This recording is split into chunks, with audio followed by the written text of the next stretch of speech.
अपने पति का पता लगाती हुई रानी जब जंगल में आगे को बढ़ने लगी है, लेकिन दोस्तों अरे चारों ओरी नजर घुमावे, अपने पति को पतो लगावे,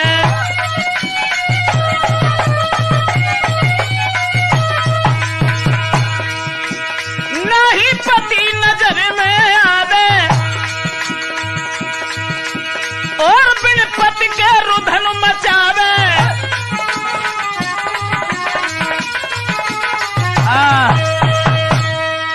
दोस्तों पति का पता लगाती हुई रानी जिस समय जंगल में आगे को बढ़ी है, लेकिन जेवर सिंह का जब कोई पता नहीं चला तो हृदय में एक बात गूंजने लगी, बिना पति के लौट के है कैसे भवन को जाऊं।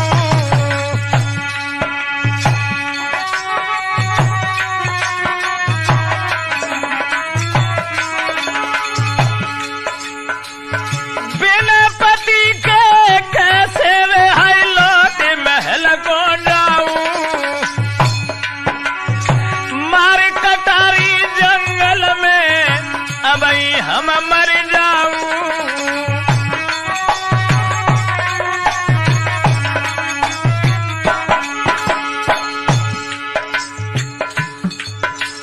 भक्तों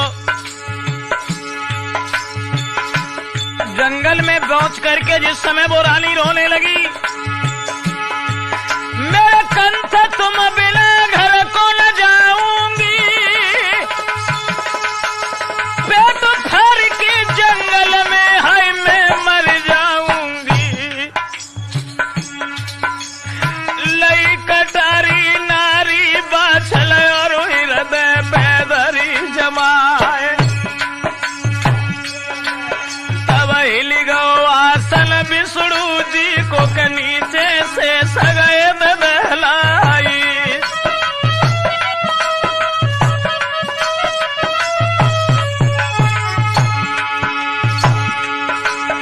और कभी पिंडुरिया देवराज की तब विष्णु ने गई थी सुनाए, नारद भज के जल दी जइयो मृत्यु लोक में देखो जाए।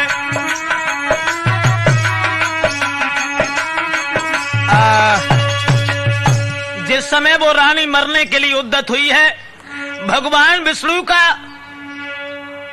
जिस समय सिंहासन डोलने लगा, शेष नाग के मुंह से जब झाग बहने लगी, अब तो विष्णु भगवान ने बाबा नारद से कहा है कि जाओ मृत्यु लोक में गोरखनाथ से कहो, अरे कई देव गोरख से जाई, रानी रही है प्राण गमाई।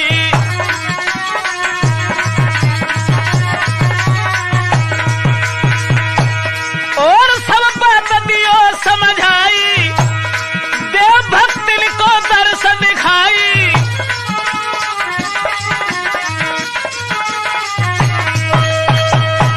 जवाब दिया है महात्मा नारद से भगवान विष्णु ने, गोरखनाथ से जाकर के कह देना कि तुम्हारी भक्तिन तुम्हारे विरह में प्राण दे रही है। गोरखनाथ के पास के लिए जिस समय नारद जी को भेजा है दोस्तों, तो नारद भाषे चले स्वभाव के भले न देर लगाई, और कजरी वन में गोरखनाथ के पास पहुंच गए जाई।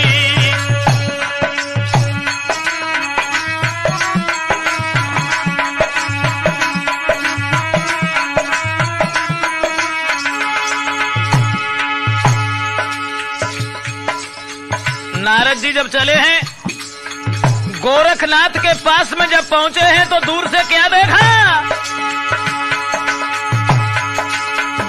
से घोटी रहे भंगल सामे चंग पड़े दिखलाई, पड़े दिखलाई।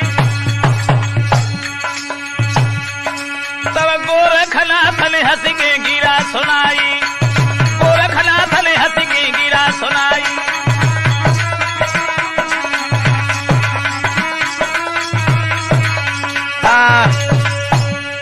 गोरखनाथ ने जिस समय बाबा नारद को आते हुए अपनी तरफ देखा है, तो पूछने लगे हैं, कहो कैसे आना हुआ? नारद जी कहने लगे, श्रीमन आपको हर बात पता है, मेरे आने का कारण भी मालूम है, फिर भी आप अगर पूछ रहे हो तो मैं तुम्हें बता रहा हूं। तो नारद मुनि समझाए वे के सुनो हमारी बानी, होई के नारी निराश रे, अब होई के नारी निराश रे, के प्राण तजे महारानी। महाराज जेबर सिंह की पत्नी बाछल जो तुम्हारी भक्तिन है, तुम्हारी आस को छोड़ करके निराश हो गई, अब अपने प्राण दे रही है।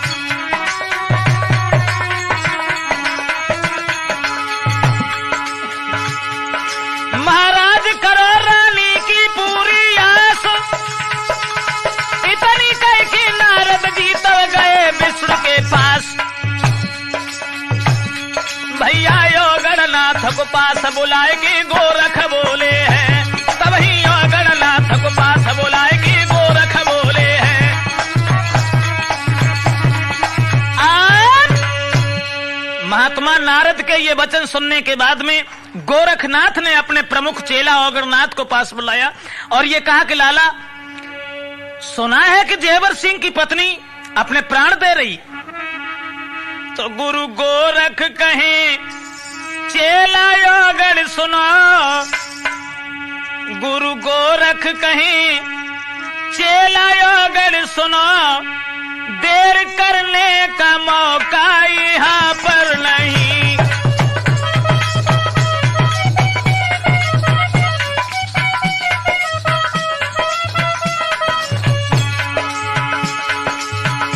गुरु गोरख कहे, चेला योगण सुनो, देर करने का मौका यहाँ पर नहीं। सभी मिलकर चलो शेर बागड़ी अभी, सभी मिलकर चलो शहर बागड़ी अभी, मिलके बगिया में धूनी रमावे वहीं।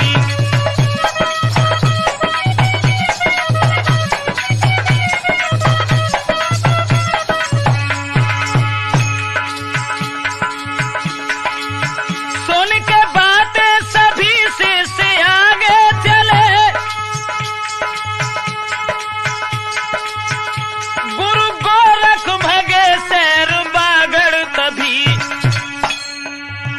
चंद्र मिनटों में पहुंचे वहां जाएगी, चंद्र मिनटों में पहुंचे वहां जाएगी, जहां पानी भी पीने को बिल्कुल नहीं।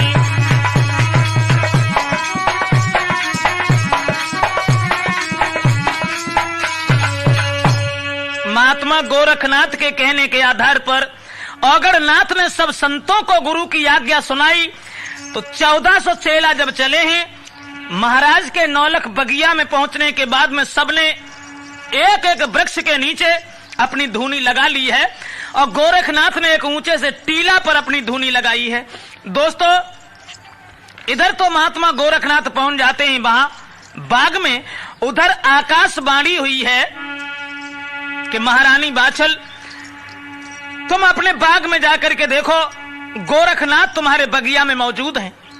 यह शब्द सुनने के बाद में महारानी बाछल जो थी, प्रसन्नता के साथ में घोड़ी को दौड़ाती हुई अपने महल में आ गई। लेकिन भक्तों, अरे हारी थकी सफर की मारी, गिर पलंगा पे सोई गई नारी।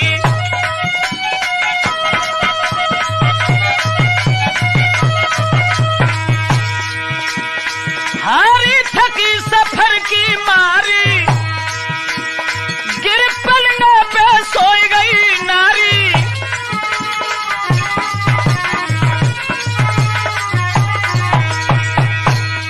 गुरु गोरख की याद बिसारी, भोर होत जगी महतारी।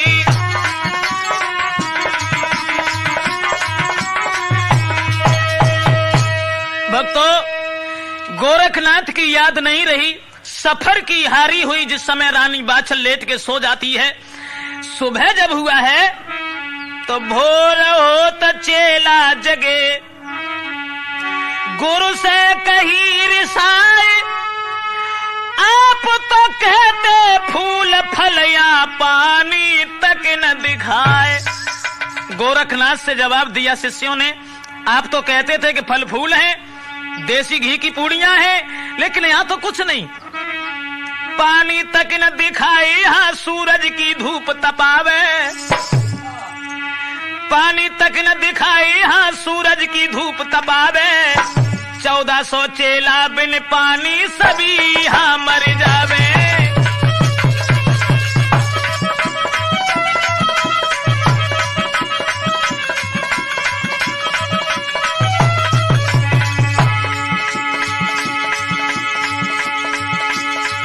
और अगरनाथ कहने लगे, गुरुजी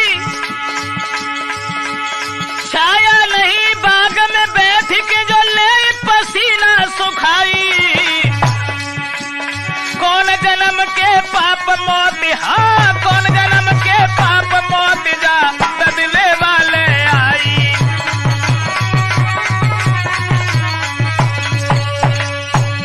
अगरनाथ ने कहा, गुरुदेव आप तो ये कहते थे कि वहां पर पानी पीने के लिए मिलेगा, बाग में सुंदर फल हैं, लेकिन यहाँ तो कुछ नहीं है, शायद है कि हमारी मौत घेर करके हम लोगों को यहाँ ले आई है। समझा करके गोरखनाथ कहने लगे, अगरनाथ घबराइए नहीं। गुरु गोरखनाथ बोले रे के सुन ले मेरे चेला, घबराओ नहीं। अपनी धूनी से राख लेकर के अगरनाथ को दी और ये कहा कि ये राख हर एक वृक्ष के ऊपर डालो, अलख निरंजन कह करके ये राख कुआं में भी डाल देना।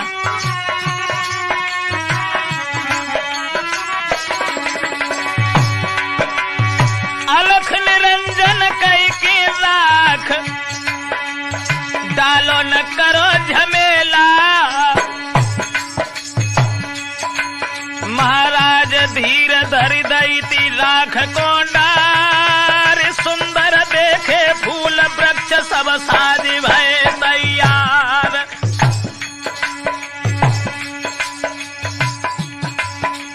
गुरु के कहने के आधार पर राख जब वृक्षों पर डाली है, वो बाग हरा भरा बन गया। अगरनाथ को जो राख दी थी कुआं में डालो, अगड़ ने जब राख गिराई है, एक दम उठो तो उमड़ाई है। जब जो राख डाली, सूखे कुआं में पानी भर गया, पानी हद से बाहर निकलने लगा, तो अगरनाथ कहने लगे,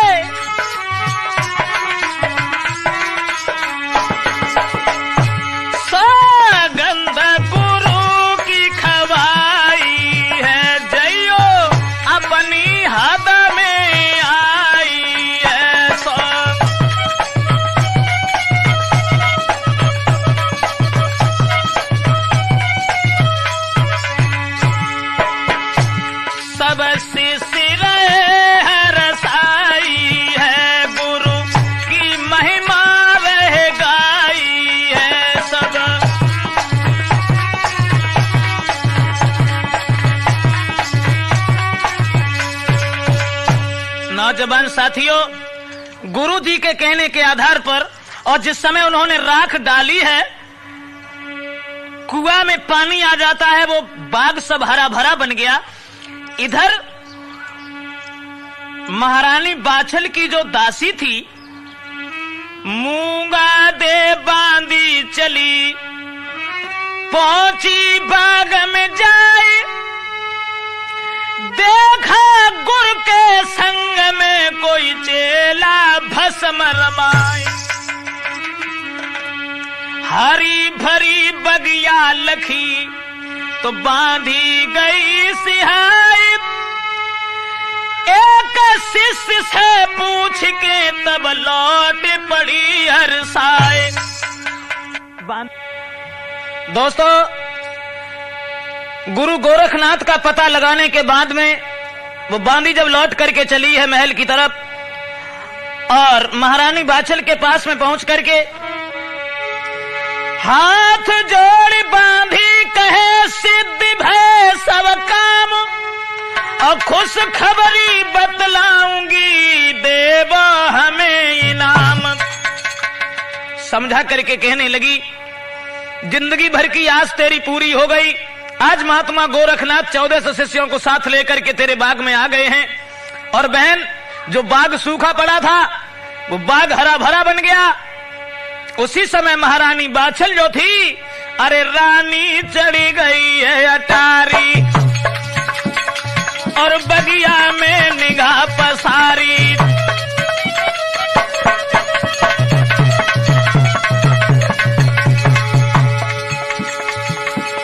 देखे 1400 तपधारी, तब रानी ने बात रे बिचारी।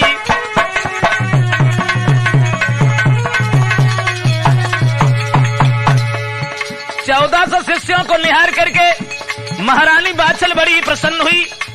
सारे शासन में उसने खबर भेज दी, अरे दीनी आज्ञा करवाई, कोई न भिक्षा दे गिराई।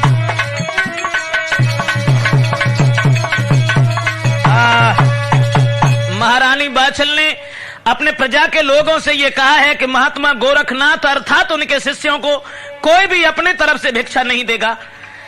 उसी क्षण सब भीख को एकत्रित करने के बाद में रानी के पास में रख दिया गया है। औगड़नाथ से कहा है इधर गुरु गोरखनाथ ने, बेटा कैरा गोरखनाथ के औगड़नाथ भीख कौन जइयो, अब बांझ के हाथ की भिक्षा रे मत लेके बेटा आइयो।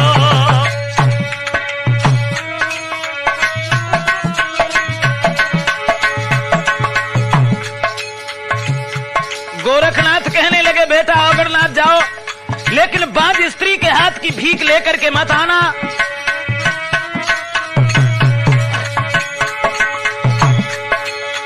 चले शिष्य हर साई नगर में जाए कि बचन सुनायो रे बचन सुनायो, कर जोरी की जनता कहे अगारी जइयो, कर जोरी की जनता कहते अगारी जइयो।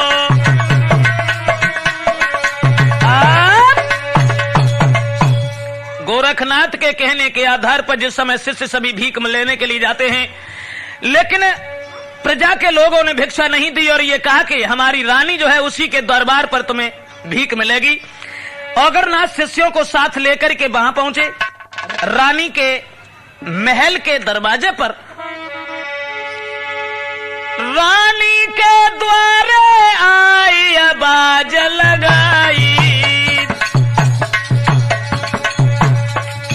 दोस्तों, गोरखनाथ ने कहा था कि बांझ स्त्री के हाथ का भोजन लेके मत आना, औगड़नाथ भूल गए। भर मोती को थार के दासी आई, आवाज जब लगाई, हाथ में मोतियों का थार लेकर के दासी पहुंच गई। औगड़नाथ कहने लगे, अरे दासी, ये मोती हमें नहीं चाहिए।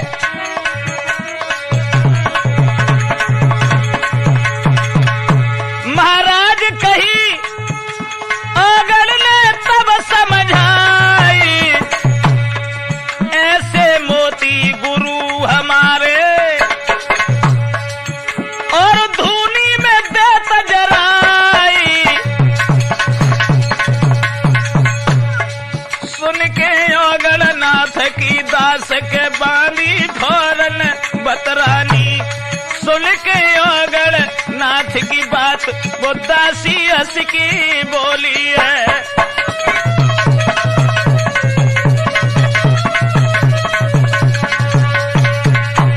औगड़नाथ कहने लगे, मोती जो लेके आई है, ऐसे मोती तो हमारे गुरुजी रोज धूनी में जला देते, हमें नहीं चाहिए। मुस्करा करके वो दासी कहने लगी, ओरे महात्मा, तेरी बुद्धि खराब है। जो ये कहा कि मोतियों को जला देते हैं धूनी में, तब बांधी ने बचन उचारे, मांगत रोटी द्वारे द्वारे हैं। तब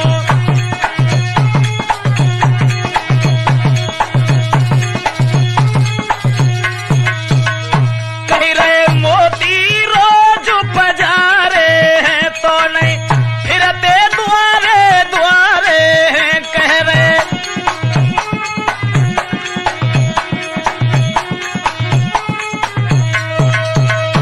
कहने लगी, अगर मोती रोज जलाए जाते तो द्वार द्वार पर तुम भीख मांगने के लिए हाथ नहीं फैलाते। ऐसे वचन सुनने के बाद में जब औगड़नाथ ने सुना है कि जरा सी बात के ऊपर इतनी लंबी बात कह गई, अपनी झोली को जब हलाया औगड़नाथ ने वहां, तो दासी के सामने मोतियों का ढेर लग गया। दोस्तों, ये दशा निहार करके, हाथ जोड़ करके वो दासी बार बार अपनी गलती की क्षमा मांगती है और लौट करके चली आई। बाछल को जाकर के सारी कहानी जब कह सुनाई तो रानी बाछल भागी। कर जोड़ के रानी कहे, द्रगन जल बहे सुना तपधारी, और करियो माफ कसूर रे के भूल हुई गई बारी।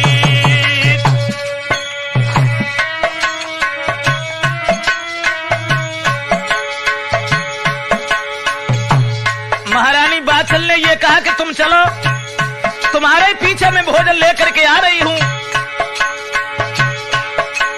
हम भोजन लेके आ तक सभी के साथ चलो अगारी रे चलो अगारी।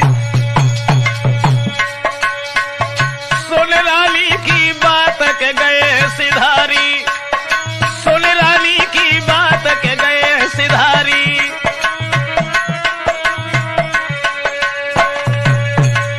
महारानी बाछल ने जवाब दिया औगड़नाथ से कि तुम चलो, तुम्हारे पीछे मैं खाना लेकर के सभी के लिए आ रही हूं। औगड़नाथ शिष्यों के साथ में चले जाते हैं। इधर महारानी बाछल ने बड़ी सुंदर खीर बनाई है और खीर का कटोरा भरने के बाद में चली है। गोरखनाथ के पास में जब पहुंची है तो कर बारंबार प्रणाम रे चरणन में शीश नवाया।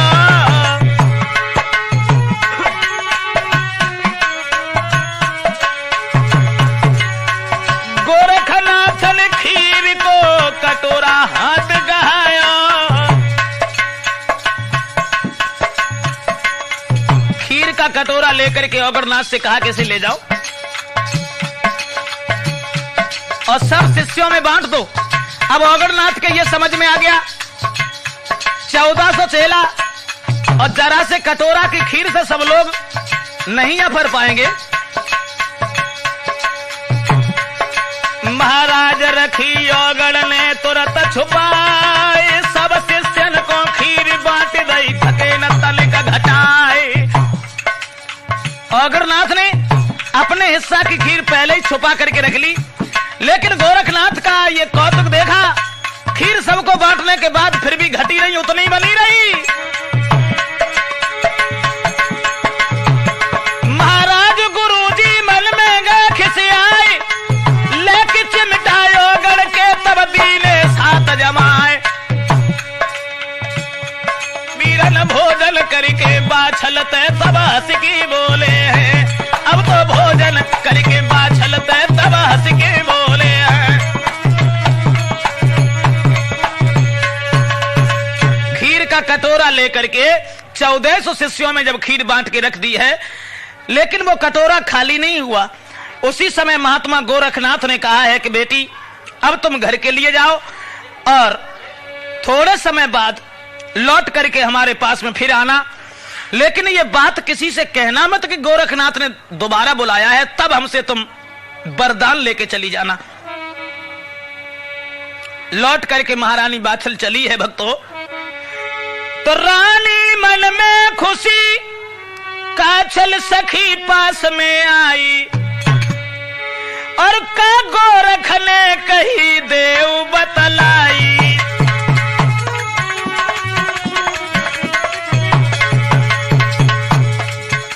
महारानी बाछल जब लौट गई, उसकी बहन काछल पास में आके पूछने लगी कि गोरखनाथ ने क्या कहा है तुमसे।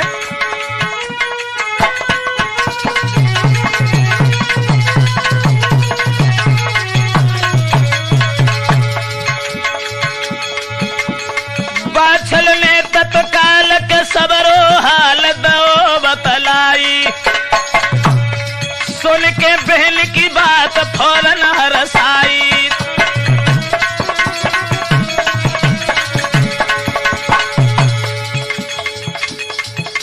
दोस्तों,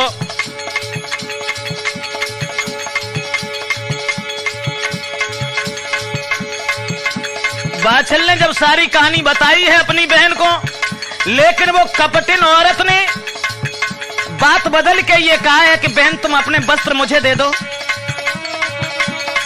अपने कपड़ा दियो गहाई, पूजा कर देवे लौटाई। बाछल नार समझ नहीं पाई, फौरन दीने है वस्त्र गहाई।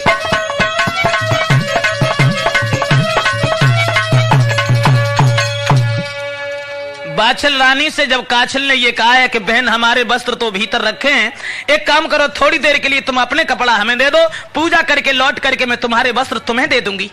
बाछल ने नहीं समझ पाया और वो बाछल के वस्त्र पहन करके उसकी छोटी बहन काछल नौलख बगिया में गई, गोरखनाथ के पास में पहुंच गई।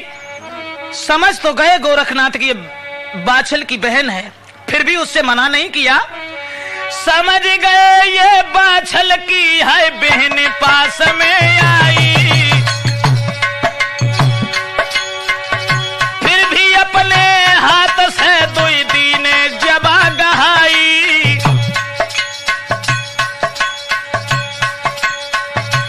दो जबा दे करके ये कहा कि जाओ, लेकिन गोरखनाथ समझ गए और ये कपटन, अगर तू कपट करके आई है, तेरे दो बालक पैदा होंगे, उनके प्रति तुझे बड़ा ही खेद होगा, कष्ट होगा, और बाछल के पुत्र के हाथों से ही तेरे पुत्रों का वध होगा।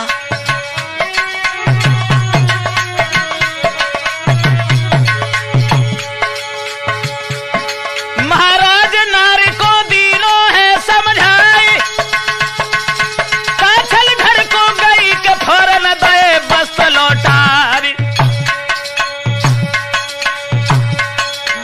1400 चेलन को गुरु ने हुक्म सुनाए दो है, अब तो 1400 चेलन को गुरु ने हुक्म सुनाओ है।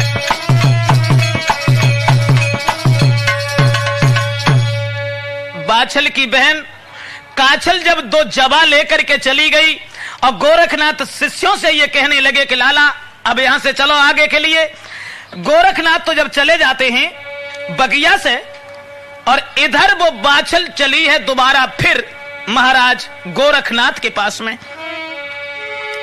लेकिन जब बाग में पहुंची भैया, बगिया सोनी लखी, तभी एक सखी पास में आई, और थोड़ी देर पहले गोरख गए कूच कराई।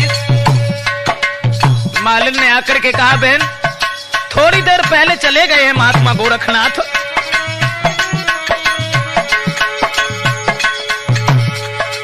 अरे घोड़ी दई दौड़ाई घेरी ले जाए, सुनो चितलाई सुनो चितलाई। तब कई गोरख ले अब काहे को आई, कई गोरख ले अब काहे को आई।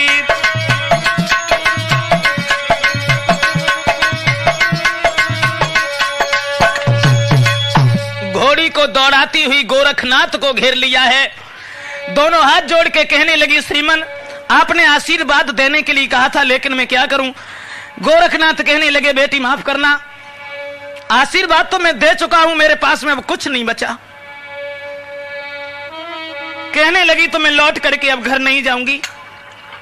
क्षण महात्मा गोरखनाथ कहने लगे बेटी माफ करना, अगर ये कहानी है तो कोई बात नहीं, थोड़ी देर तसल्ली धारण करो।